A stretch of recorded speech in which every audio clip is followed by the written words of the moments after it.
Bismillahirrahmanirrahim. Alhamdulillah. Allahumma salli ala sayyidina Muhammad wa ala ali sayyidina Muhammad. Amma ba'd. Kitabul Hikam, hikmah ke 86. Qala al-muallif rahimahullah wa nafa'ana bihi bi asrarihi fid dharain amin. In aradta an yakuna laka izzun la yafna fala tasta'izzanna bi'izzin yafna.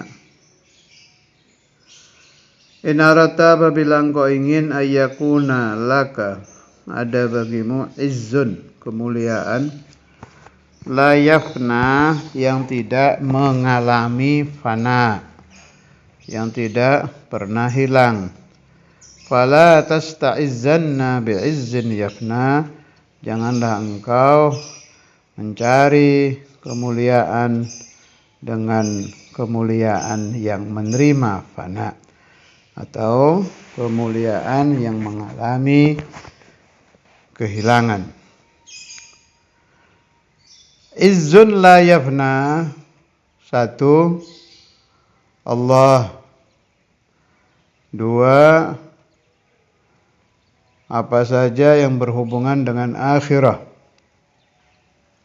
Tiga, ilm. Yang sering dibahas orang, kemuliaan yang tidak pernah lenyap itu ya ilmu.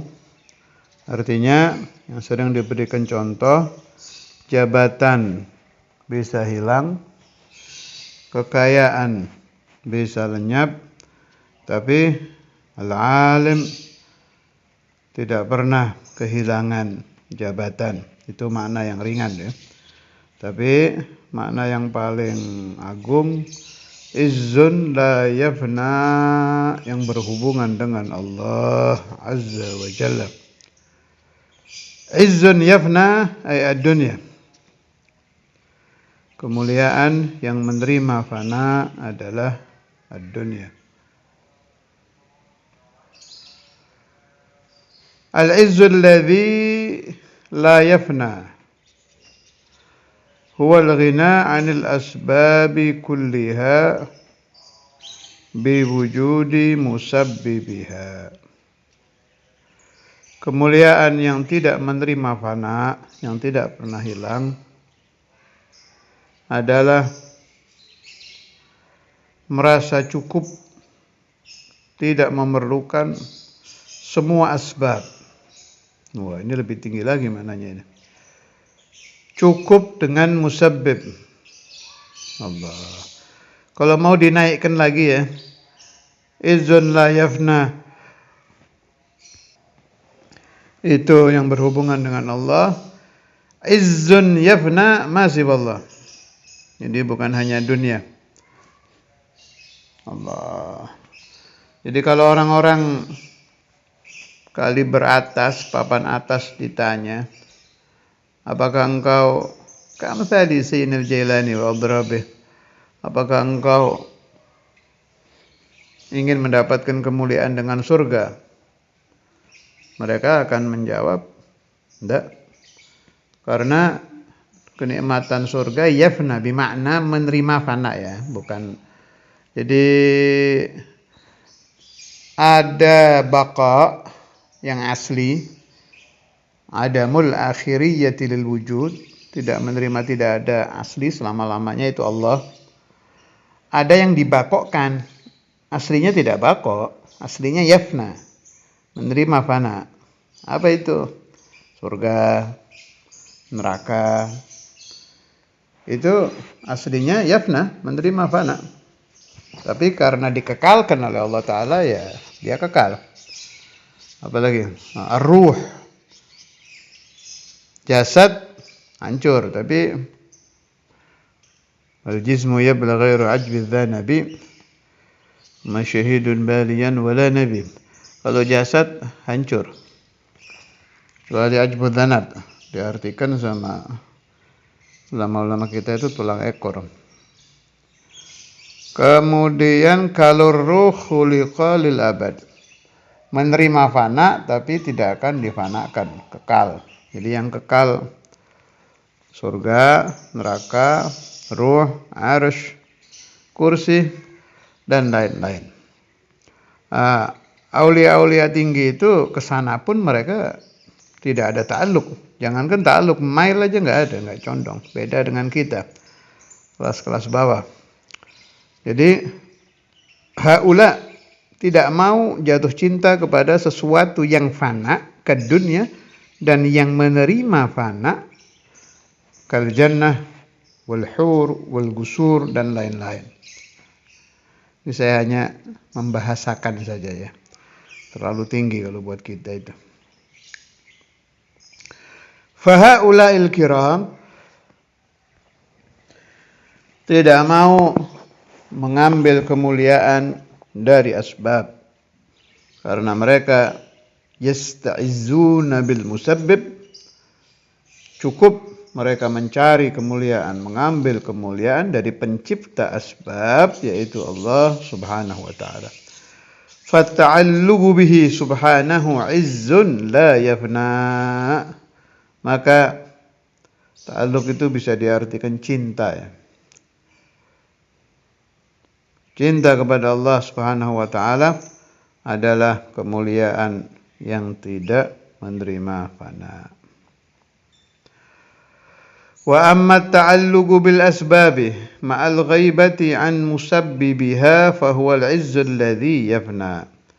Adapun bergantung atau cinta dengan asbab, dengan sebab-sebab, ma'al ghaibati beserta tidak menghadirkan di hati, lenyap hatinya an musabbibiha daripada pencipta asbab, yaitu Allah, fahuwal izzu, maka itu adalah kemuliaan alladzi yafna, yang menerima fana. Ala dzikri yafna dan la yafna. Jadi ada baqa itu, kekal itu, yang tidak menerima fana, kewujudillah. Adamul akhiriyati lil wujud, tidak pernah menerima akhir sama sekali. Wa amma ta'alluqu bil asbabi ma'al ghaibati an musabbibiha fa huwa al-'izzu alladhi yafna wa laysa laka, dan tidak ada bagimu ayyuhal murid, wahai murid, illa ahaduhuma, kecuali salah satu keduanya. Li'annahuma dhiddani la yajtami'an, sebab harus memilih salah satu. Pilih asbab apa musabbib, pilih dunia apa Allah,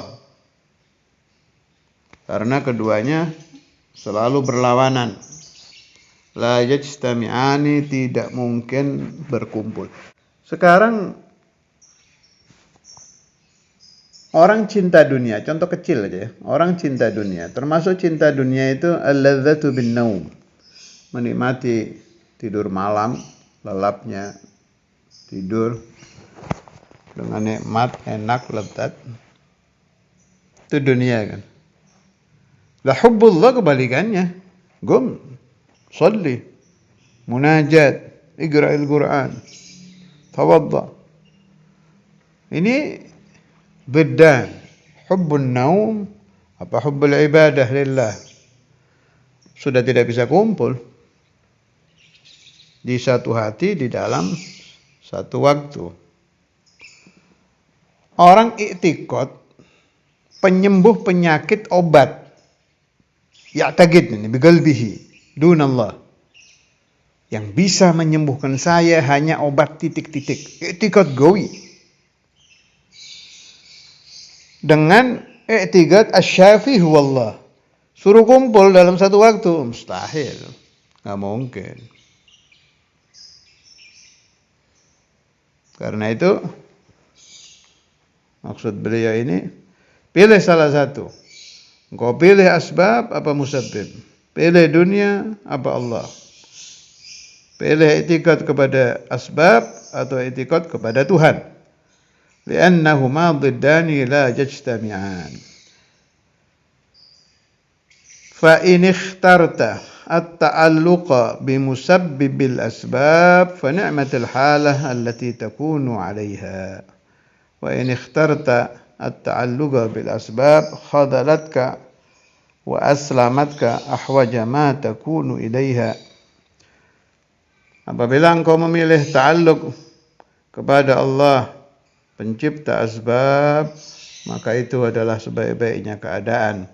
Tapi kalau engkau memilih ta'alluq dengan asbab, maka akan menyesatkan engkau dan memasrahkan engkau kepada situasi yang engkau sangat butuh kepadanya, tapi tidak kunjung usai. Memang penyembuh hanya Allah subhanahu wa ta'ala. Wa ala dzikir al-izz. Al-izzu kullul izzi lil muttaqi. Kemuliaan yang benar-benar kemuliaan hanya untuk orang yang bertakwa. Syekhuna al-Imam Al-Habib Abdullah bin Abdul Qadir Al-Faqih itu orang yang pemahaman kemuliaan al-izzu itu memang terarah ke urusan akhirat. Itu asli, Syaikhul Imam itu mendarah daging pemahaman itu. Jadi al-aziz al-muttaqi. Itu saya nilai, saya pikir, saya lihat, saya alami sendiri, beliau itu mendarah daging. Nah, kalau kita ini terbiasa izz itu duniawi dan itu sudah mendarah daging di kita. Satu contoh kecil yang saya suka jengkel sama para penerima tamu di acara-acara itu. Kalau orang pakaiannya perlente, gagah, mau pakai gamis, sorban, kelihatan gagah gitu. Aziz dalam pandangan orang. Atau mau pakai jas, kacamata. Itu para penerima tamu di acara-acara hall apa majelis beda sudah menyambutnya. Sebab pemahaman al-izzu itu arahnya ke arah dunia sudah mendarah daging. Kebalikannya aulia. Al-aulia itu mayarawna dzalik. Mayarawna dzalik. Mereka langsung melihat ke dalam. Al-izzu kullul izzi lil muttaqi, yang dilihat hatinya. Qalbuh safi, qalbuh munawwar, ada orang yang hatinya bersih, hatinya ada nur. Qalbuh mugarrab, seperti kisah Al-Habib Al-Imam Al-Qutb Ahmad bin Hasan Attas ketika beliau di salah satu safar bertemu dengan orang yang pakaiannya pakaian ziyil kuffar, pakaian orang-orang barat. Kemudian dikasyaf oleh beliau, bicara sama satu penterjemah, dan Al-Habib ma'atakallam bil-ghatil injiliziyah. Beliau bicara bahasa Arab. Ada orang yang bisa bahasa Inggris suruh ngomong. Hati kamu baik, engkau punya hubungan dengan Tuhanmu, at-ta'alluq bi rabbika kadza wa kadza. Dikasyaf sama Habib Ahmad. Padahal thiyab bukan thiyab izz. Thiyabnya bukan thiyab sorban. Ini kalau dalam riwayat Habib Ahmad ya, beliau di daerah Arab kan, jelas orang aziznya itu yang berpakaian pakai gamis, pakai jubah. Itu yang aziz di sana. Ini orang mukhalif. Lakin al-Habib yanzur ila qalbih. Beliau melihat ke hatinya. Mukasyif, arif billah. Itu Syaikhul Imam itu urusan itunya kuat itu. Jadi ini bukan saya saja, boleh silakan tanya orang-orang yang hidup di zaman beliau. Masih banyak kan sekarang yang alami, yang masih ada di alam dunia. Terus saya perhatikan lagi, kalau yugabil orang yang ma'ruf bil wilayah, ya, itu tahu itu. Kita bisa menilai nih, ini al-arif billah ini sangat tinggi, sedang apa biasa, itu dari cara Syaikhul Imam menyambut aja. Dari cara beliau menyambut, cara beliau duduk di sebelahnya, kemudian dari cara beliau minta doa, cara beliau ngobrolnya. Kalau ada kan fotonya Ustadzul Imam duduk di depan siapa itu? Mufti yang wali besar Jakarta itu. Tuh nunduk banget seperti murid muta'addib, ya gerak kepada syekh. Kemudian ada kebalikannya, satu orang pakai pakaian yang menunjukkan dia ahlul ilm, tapi Ustadzul Imam ma'amurna bil ikram. Beliau tidak nyuruh cium tangan, gabil dia denda. Berarti ini biasa ini. Wa hadza daiman sya'nuhu radhiyallahu ta'ala anhu hakadha. Al-'izzu kullul 'izzi lil muttaqi, itu betul-betul pemahaman itu ikhtalata bilahmihi wa damih. Sudah mendarah daging di hati beliau. Yang sangat terkenal itu peristiwa Habib, ini mungkin juga sudah saya ceritakan di Wali Songo dulu, tapi tidak mengapa saya ulang. Peristiwa Al-Habib Abdullah bin Syekh Abu Bakar yang sekarang makamnya di Surabaya. Dulu beliau hidup di Gondang Legi. Itu waktu Ustadzul Imam kharaj minal Jum'ah, beliau khatib di situ. Saat itu orang-orang sana nganggapnya orang aneh aja beliau itu. Habib Abdullah bin Syekh Abu Bakar yang dari Bima itu. Berdiri di bawah matahari, senyum, tidak ya apa ya, gimana ngomongnya biar sopan ini. Aneh lah, dia itu sangat aneh. Itu Ustadzul Imam waktu keluar dari Jum'ah langsung mendekati beliau, dirangkul. Abdullah bin Syekh Abu Bakar dirangkul. Kemudian tanya, "Ta'rif nih? Kamu kenal saya?" "Naam, ente walad ammi Abdul Qadir." Kamu anak paman saya Abdul Qadir, Imamul Habr maksudnya. Asyahid fil qissah, ini orang dianggap orang aneh yang berdiri di jalan-jalan. Tapi dengan sekali lihat Syekhuna Imam tahu, wah ini aziz, azizun indallah, mugarrabun ladai, orang mulia, orang yang dekat dengan Tuhan. Limadha? Karena basirah beliau melihat ke dalam, dan pemahaman kemuliaan itu hanya untuk hal-hal yang berhubungan dengan Allah Azza wa Jalla.